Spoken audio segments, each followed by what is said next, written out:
Hello guys, or what is up? It is Steven or Omniscience here, and today I'm going to be showing you how to make a Custom Lines.qrc file. So what we will be doing here today is that we will be exactly what I just said, making a Custom Lines.qrc file. And what this is that it is basically the wave animation or the background of your PS3's XMB menu. So what we're going to do, you are going to need a few things. You will need Rebug Toolbox, you will need FileZilla or an FTP client, you will need Notepad++, you will need SimplyZip, and you will also need a hex editor, which will be used through Hex Editor Neo or either Hex Edit or just HXD. So, now, what we will do is we will open up Rebug Toolbox on our PS3. As I should say, this is also for custom firmware PS3s, no official firmwares. And then you will connect to it, doing whatever your IP address is, and then just hit Quick Connect. Now, the reason we're using Rebug Toolbox is because it gives you the dev rebug file, which other homebrew servers don't. But you can enable it, but we're just going to use it because you don't have to enable anything. Go to dev rebug, go to VSH, go to resource, let that load, and go to QGL, and then go to your lines.qrc file. Now, I already have one made with all the stuff that I need, so we're going to drag and drop lines.qrc. Don't really need this text document anymore. So, now that we have this, we are going to open this up with HXD, or with a hex editor, or whatever you want. And then we are going to see, here you have your first 8 bytes. So, from 51 to 0E, those are your first 8 bytes. You're going to copy those. Then you're going to make a new text document, or whatever you want, however you want to remember this. Paste them there, save it, and close it.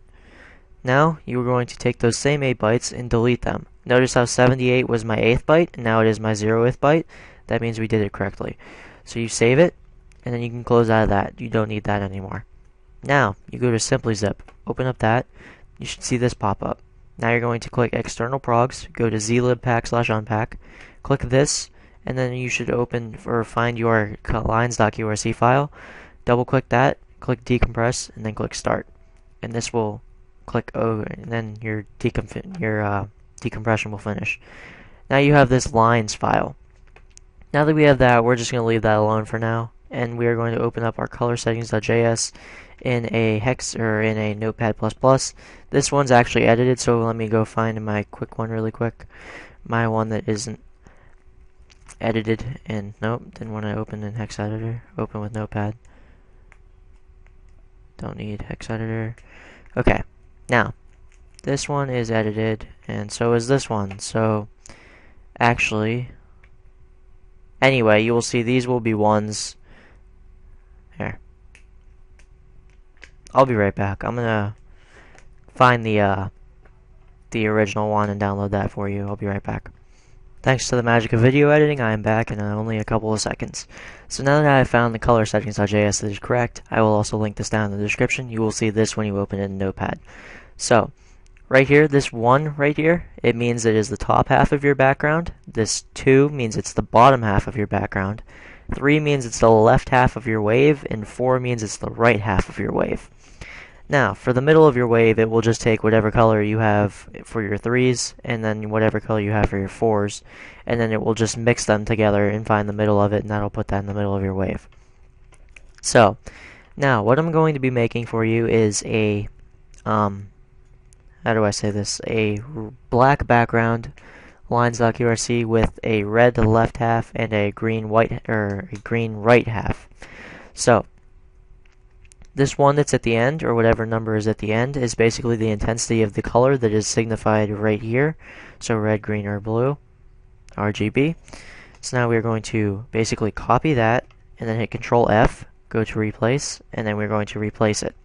Now, up right here, this is all your imagination right now. Just don't make this a decimal number for the 1s or the 2s.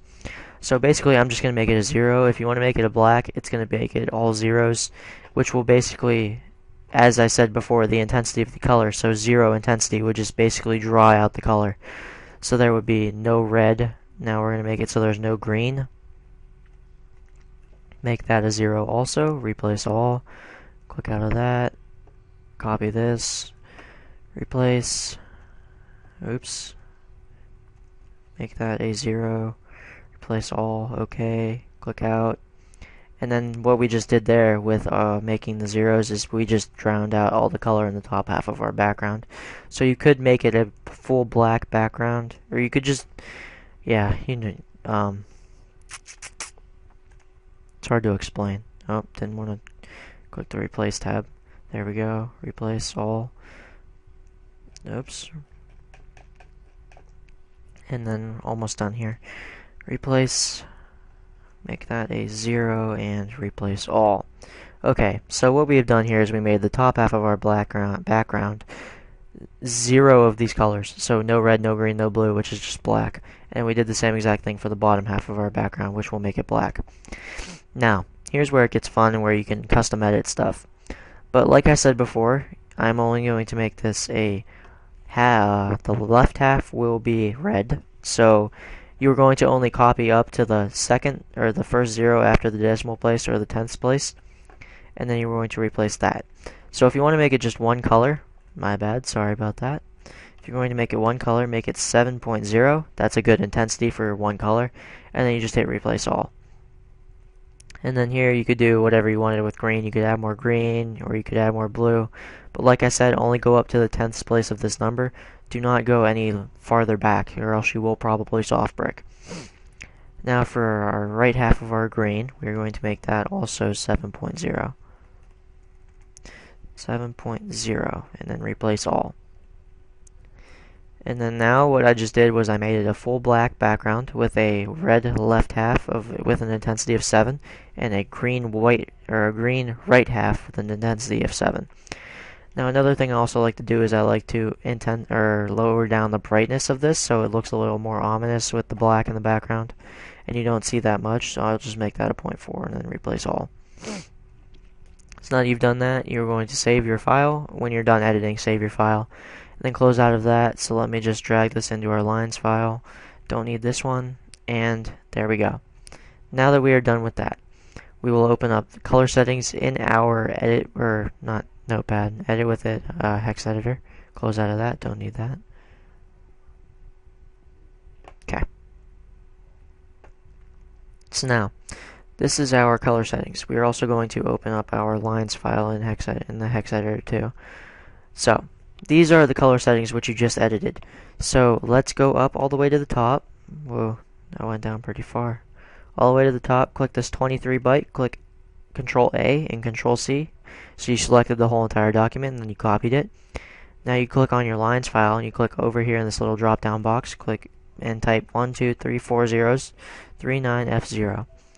And then you hit enter, and it will take you to this, and you will see hashtag menu, and then all of your other stuff. So then you click on this 23 byte, and then click Control V, and that will paste in your current color settings that you just made right here in this color settings, and that will basically just paste it into your lines file.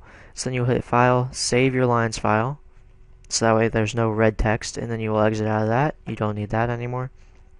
Now we're going to open up Simply Zip again. And by doing so, we go to external progs, go to zlibpack/unpack, find your lines file, go to compress, click start, compression finished, okay, that's good.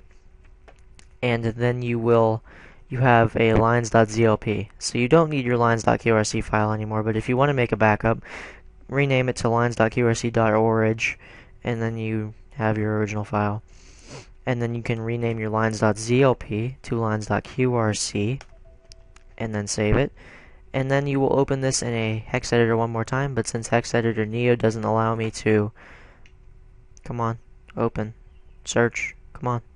Since hex editor Neo doesn't allow me to insert bytes back into my file unless I buy premium, I'm not going to use that. But hold on, give me a second, let me open up Okay, through the magic of video editing, I am back with HXD opened. So now we will find our lines.qrc.